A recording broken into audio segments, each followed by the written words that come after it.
So since the news yesterday about the Vita store not closing, there have been some new developments and also some thoughts that I've had that I wanted to talk about. The news is definitely positive, but there are some things that Sony needs to clarify when it comes to the store staying open. So firstly, in terms of new games, there are some games coming to Vita now that were going to be cancelled. So Synergia and Sense are going to be both coming to Vita according to Top Hat, the publisher of those games. So that's excellent news. So those games will be coming to the Vita store later in April actually, which is awesome. Now, this doesn't though mean that we will get lots and lots of more new games for the Vita. Sony is not clarified with developers whether they're going to be able to publish new games or whether the deadline to release new games has changed. Flying Oak Games, who are the developers of Neurovoider and Scourgebringer, have said that no new games can come to the store, that the pipeline is closed. Now, these guys have been very well informed when it came to the store closure, so I kind of believe them if they're saying that there's no new games coming. Hopefully though, Sony will reverse that decision, and if they're keeping the store open, they'll still allow game developers and publishers to bring games to the system. In the blog post, they say, "We'll be keeping the PlayStation Store operational for PS3 and PS Vita devices. PSP commerce functionality will retire on July 2nd, 2021 as planned." Now, this is a little bit confusing. I assumed yesterday that PSP games will be taken down from the store, but that might not be the case. It says PSP commerce functionality will retire on July 2nd. So the PSP store was pretty much gutted a couple of years ago, or a few years ago. It is still functional, you can still download games from it, but I wonder if that statement means that PSP, you won't be able to buy any more games on it, you won't be able to use the store. That's possibly what it's referring to, and so maybe PSP games will still be available on the Vita to buy and download. It also raised the question about PS1 games and minis, because if PSP games did go away, then what would happen to PS1 games and minis, because they're also available and playable on the PS3. So a few question marks in terms of what's happening with those games. I think, or I'm hoping at least, that PSP games will still be available to download and buy on your Vita. So hopefully that won't change, and we're just talking about the functionality on the PSP device itself. Which, if that's the case, I'm okay with that. As long as we can download PSP games onto our Vitas and buy new PSP games, because there's a lot of great PSP games on the Vita store, then I'm happy with that. A comment I've seen a lot of people asking when I posted the previous video is, does this mean that delisted games will come back? And I don't think that's going to be the case.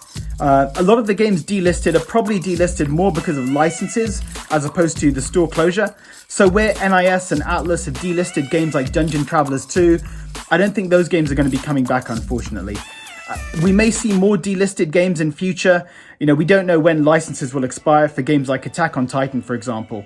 So if there are licensed games you want to get, especially if they're not cross-buy, so that means they won't go on sale again, then better just to grab them now rather than wait.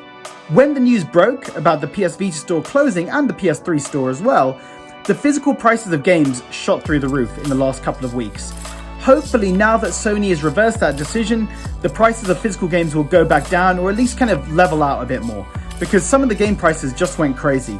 And so hopefully we'll see some games come back down in price, because I think it's really difficult for new Vita owners with scalpers just charging so much for those games.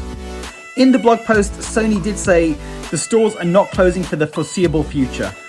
That doesn't mean they will be open indefinitely. There will be a point where they close them. You know, I think we need to kind of accept that this is a reality of the digital future. Hopefully it won't be for a long time. You know, at least they reversed that decision, which is a good thing. But, you know, I think this is not forever. It means for the next few years at least, hopefully at least for the next few years, that the stores won't be closing down. But I think as long as people are using those devices, if they're buying games, downloading games, then hopefully that'll encourage them to keep them open longer. So if you do have a Vita, make sure you keep playing it and keep downloading games. Even if you don't buy games, just use the download list, so it tells Sony that they do need to keep these stores open. In terms of why Sony reversed this decision, there have been a few speculations online about this. Potentially that it's damage control, because Sony has had a lot of bad press recently, not only about the store closing, about the CMOS batteries on the PS4 and PS3, which means that those devices will be unusable in future. They also had the news about not greenlighting Days Gone 2, and instead putting another Last of Us remake out there, which seems completely unnecessary. And so there's speculation that really this is kind of almost like a little win for them, so that they look good after all the bad news they've been getting. I mean, look, like I said, I'm very, very glad this has happened. I don't think Sony deserved that much applause for this. You know, if they created the problem and then they reversed that decision, it means we're in a neutral position as opposed to Sony have done something amazing. So this is just them realizing that they were going to make a mistake and then reverse that. So I don't think they deserve much applause. Maybe a little pat on the back, but I don't think they deserve much praise at all here. I think a couple of impacts of their decision a few weeks ago to announce the store closure is, firstly, they probably saw a big jump in terms of sales of Vita games and PS3 games.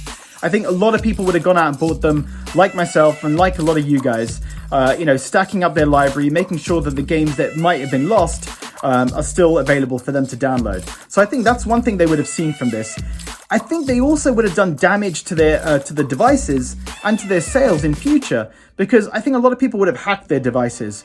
On the couple of videos I released last week, people said, well, I've hacked my PS Vita now because of the store closure announcement.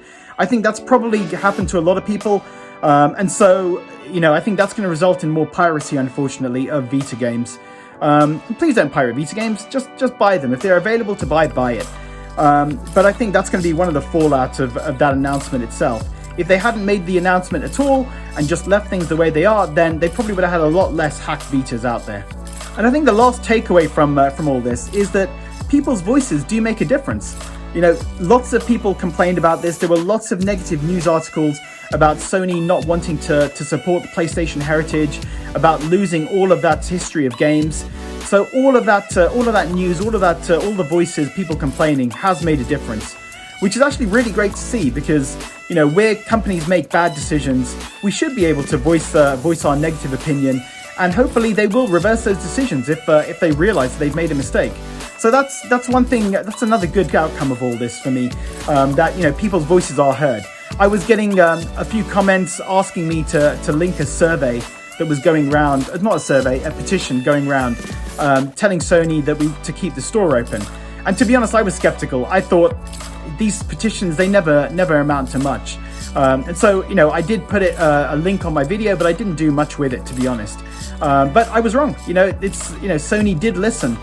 Whether it's to a petition or just all the vocal negative press they were getting on the internet, they listened, which is a good thing. Not like I said, not praiseworthy, not worthy of applause, but it's a good thing that they did listen, and they stopped themselves from making a mistake that was going to impact a lot of customers and impact the availability and the history of all their games. So guys, it is good news, definitely, and I'm really glad this has happened. Hopefully we'll get some positive announcement when it comes to new games being able to release on the Vita. That's still, as of right now, recording this video, we still haven't had word on that. And hopefully they'll clarify in terms of PSP games, PS1 minis as well. When they sent the initial announcement out, there was a FAQ that they linked in the email to talking about the store closure. That FAQ was not updated as at the time of recording. Hopefully that'll be updated, and we'll get some more information when it comes to what's happening with PSP games. But guys, for now, let me know in the comments, what are your thoughts on all this? What are your hopes when it comes to the rest of the Vita store, and how long do you think it'll be around for? Leave a comment below, and as always, thanks for watching.